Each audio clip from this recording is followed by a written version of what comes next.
Our mission at the Dorothy Foundation is to inspire, encourage, and facilitate the sharing of research and information that allows researchers to get there faster with more accurate diagnoses, more effective treatment in the fight against all cancers.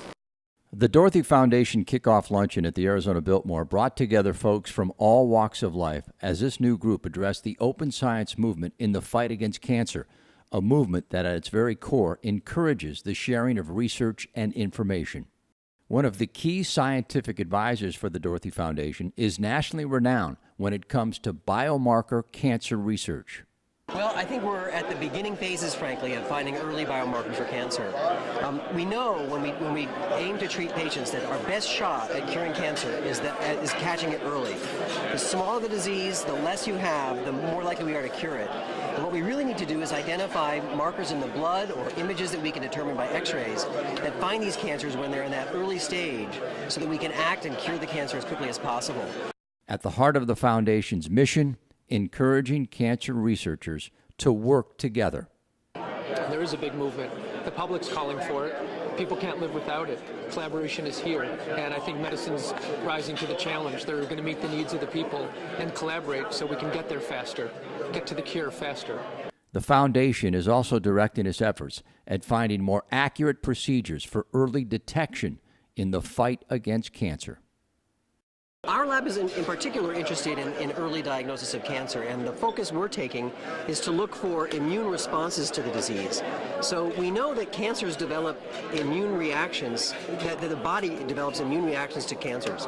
And we think that that would be a useful way to see if we can determine cancers early.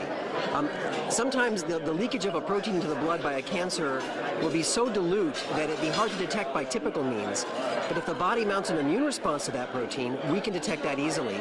And so we're looking to see if we can identify antibodies in the blood that betray the presence of the cancer. And we're using high technology tools like microarrays of proteins, little glass slides that have thousands of individual proteins on them, and we're probing them with patient samples. The hope lies in a realization of what it is to have a human body, understanding our physiology, understanding about the food we eat, how we move our body, how we sleep, how we regard each other. I think that's important. In terms of the medical side of things, I think it's important to know that we're sort of on the cusp of this revolutionary change where people are becoming more involved as collaborators in their own care, and that there is more and more treatments coming down the pipe very quickly, and I think people are living longer because of it.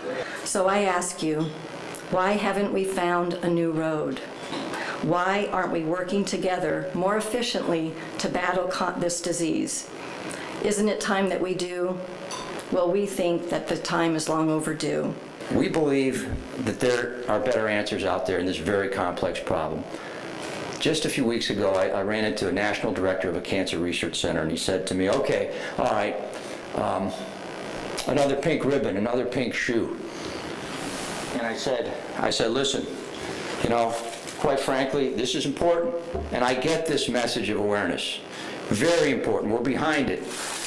But what we want is better science, now.